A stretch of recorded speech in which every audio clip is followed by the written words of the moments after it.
if your NGOs come to us and say, hey, this is gender sensitive coffee, then so what?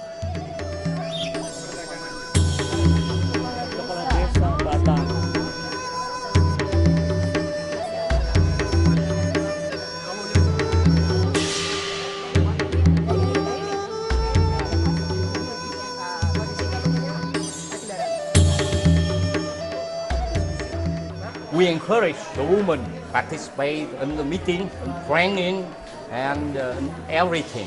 We invite them also.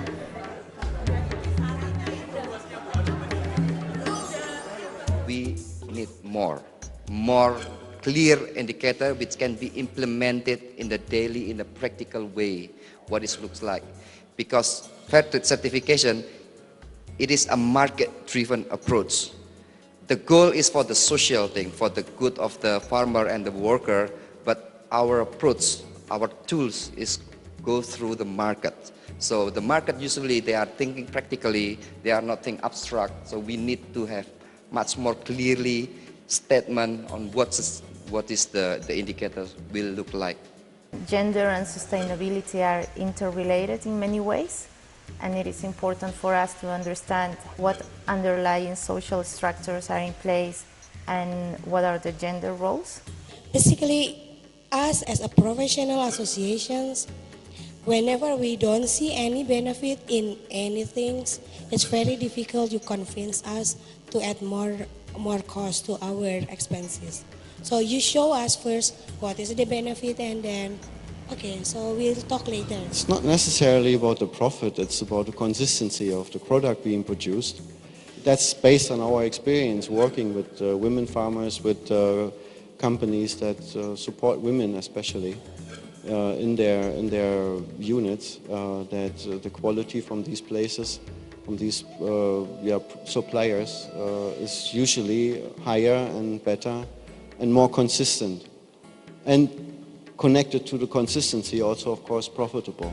Each commodities can have different issues on gender, and then the role of the women can be different because we have different commodities. Therefore, I have to know what I can do to make the women participate on this processing.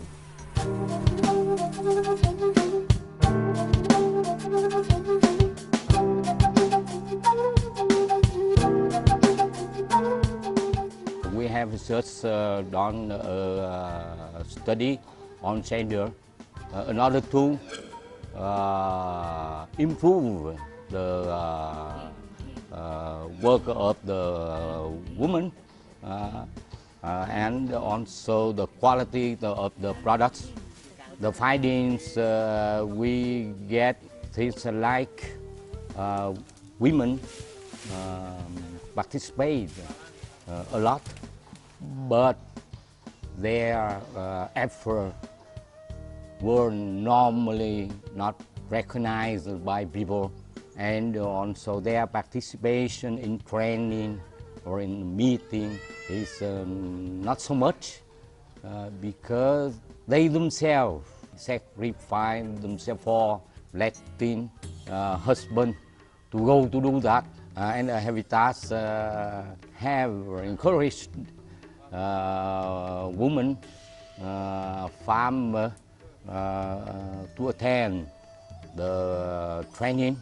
Then they can help to produce higher quality cocoa.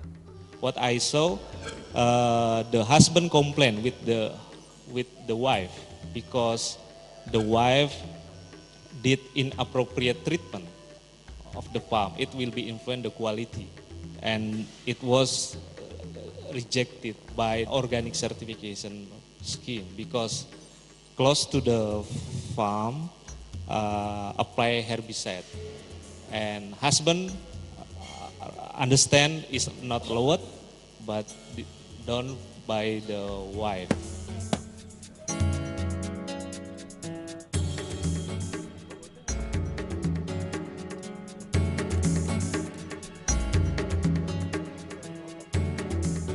Our product come from our own garden and also from smallholder.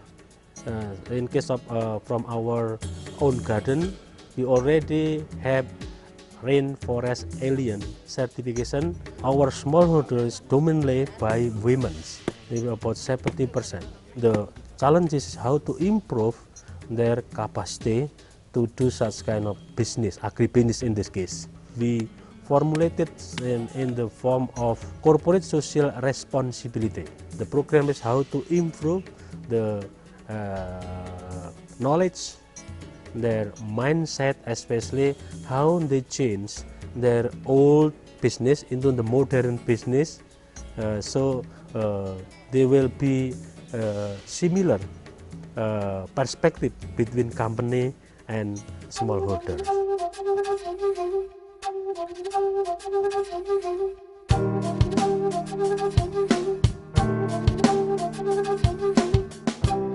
The finding was that, one, there are more women than we thought. In the States, we found that 63% were women and 37% men. In smallholders, 288 days go for women's work and 10 days of men's work. There is segregation, there is division, segregation of labor into plucking alone. Women are paid 150 rupees and that is the money for plucking. Men will not work for less than 250. The farmers, they always ask, when can I get a higher price for each kg of tea? And then the buyer will say, okay, when you give good quality, then you will get good price. The first problem in Wayanad is that it costs them 14 rupees to produce a kilo of tea and they get 5 rupees in return. Certification should go hand in hand with stable prices and access to better markets. As a benefit of certification, that should be guaranteed. Auditors need to be trained, they need to be able to identify risks related to gender topics. So what gender experts recommend is that auditing should be done in a team, but the challenge in there is that it's more time consuming and of course more expensive. So we need to find a way to make it a cost-effective and sustainable system.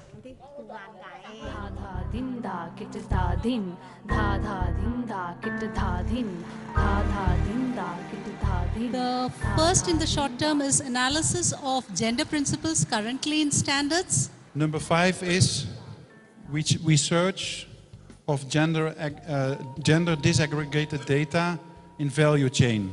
Belum ditentukan berapa kasus, tapi studi kasus ini akan mengangkat praktek yang baik itu yang bagaimana dan praktek yang buruk itu bagaimana. Jadi dua sisi itu harus diangkat.